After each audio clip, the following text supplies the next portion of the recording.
उत्तर प्रदेश स्थित प्रयागराज से जुड़ा एक बड़ा मामला सामने आया है। एक नाबालिग दलित लड़की का धर्म परिवर्तन कर आतंकी बनाने की साजिश की जा रही थी, इसी का खुलासा हुआ है। प्रयागराज से नाबालिग लड़की का अपहरण कर उसे केरल ले जाया गया, जहां उसका धर्म परिवर्तन कर उसे आतंकी के रूप में तैयार करने की साजिश रची जा रही थी।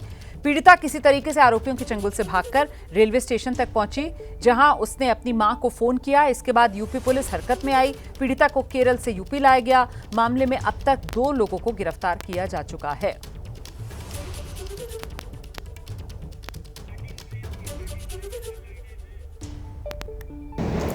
मेरी रक्षा सहेली पड़ोस के रहने वाली है और मैं कोटेदार की बेटी की शादी में गए थे 8 तारीख को।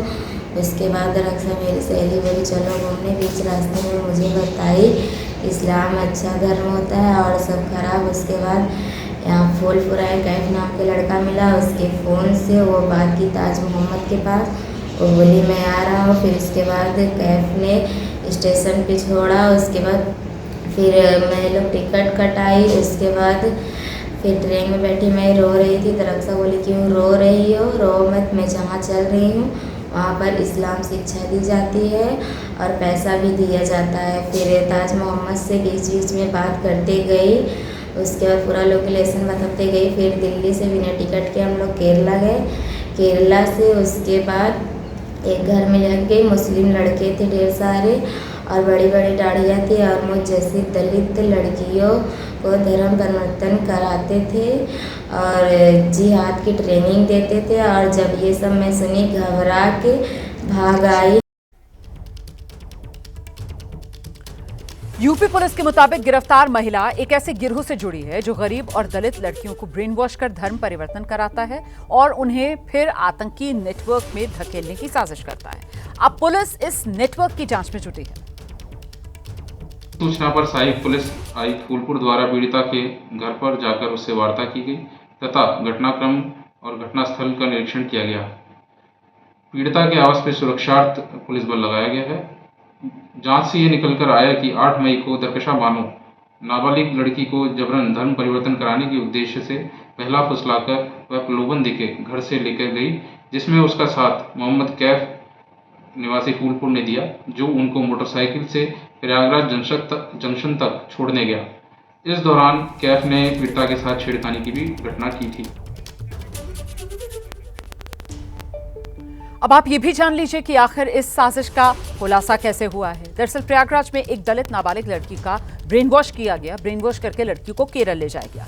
लड़की को पहले प्रयागराज से दिल्ली और फिर दिल्ली से केरल ले जाया गया। केरल में जो पीड़ित है उसकी मुलाकात संदिग्ध लोगों से करवाई गई।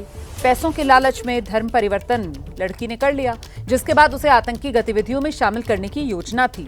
किसी तरह से लड़की केरल में रेलवे स्टेशन तक पहुंची और फिर वहां पहुंचकर उसने अपने घर वालों को खबर दी। प्रयागराज में लड़की की मां ने एफआईआर करवाई, जिसके बाद पुलिस पीड़ित लड़की को प्रयागराज लेकर आई। उसके बाद लड़की की मां को जान से मारने की धमकियां भी दी जा रही थी, ये बात भी सामने आई है। पुलिस अब इस मामले में जांच कर रही है।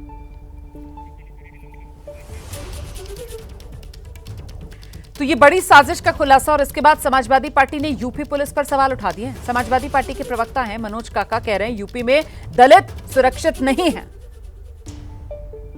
अगर 50 दिन कोई उत्तर प्रदेश की बेटी अगर गायब होती है तो क्या पुलिस उसमें एफआईआर करने में 50 दिन लगाएगी?